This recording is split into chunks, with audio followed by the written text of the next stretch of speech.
ভারতের পশ্চিমবঙ্গে যে নায়ক নায়িকারা রাজনীতিতে জড়িয়েছে। এক, দেব বাংলা সিনেমার সবচেয়ে বড় সুপারস্টারদের একজন। তিনি 2014 সাল থেকে তৃণমূল কংগ্রেসের হয়ে ঘাটাল লোকসভা কেন্দ্র থেকে টানা 3বার সংসদ নির্বাচিত হয়েছেন। 2, মিঠুন চক্রবর্তী মহাগুরু খ্যাত এই অভিনেতা ভারতের রাজনৈতিক মানচিত্রে এক বড় নাম।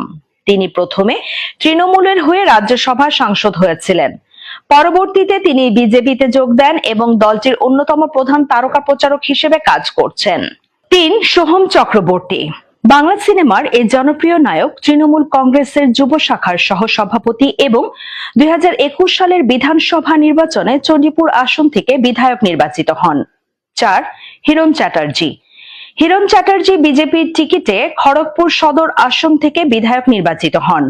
5, চিরঞ্জিত চক্রবর্তী 90-এর দশকের অ্যাকশন হিরো চিরঞ্জিত 2011 সাল থেকে তৃণমূলের সাথে যুক্ত এবং বারাসাত কেন্দ্র থেকে টানা 3বারের বিধায়ক।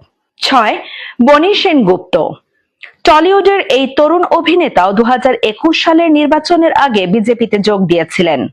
7, শতাব্দী রায় 80 ও 90-এর দশকের অত্যন্ত জনপ্রিয় এই নায়িকা টলিউড থেকে রাজনীতিতে আসা সবচেয়ে সফল নারীদের একজন। তিনি 2009 সাল থেকে তৃণমূলের টিকিটে বীরভূম লোকসভা কেন্দ্র থেকে টানা 4বার সাংসদ নির্বাচিত হয়েছেন। 8, মিমি চক্রবর্তী ও নুসরত জাহান এই 2 শীর্ষ তারকা 2019 সালের লোকসভা নির্বাচনে তৃণমূলের টিকিটে দাঁড়িয়ে সবাইকে চমকে দেন। মিমি যাদবপুর থেকে এবং নুসরত বসিরহাট থেকে সাংসদ নির্বাচিত হয়েছিলেন। 9, সায়ন্তিকা ব্যানার্জি 2021 সালে তৃণমূল কংগ্রেসে যোগ দেন।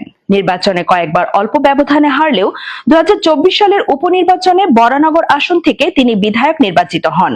10, সায়নী ঘোষ টলিউডের এই অভিনেত্রী ও থিয়েটার কর্মী তৃণমূলের যুব সভানেত্রী হিসেবে অত্যন্ত সক্রিয়। 2024 সালের লোকসভা নির্বাচনে তিনি যাদবপুর আসন থেকে বিপুল ভোটে জয়ী হয়ে সাংসদ হয়েছেন।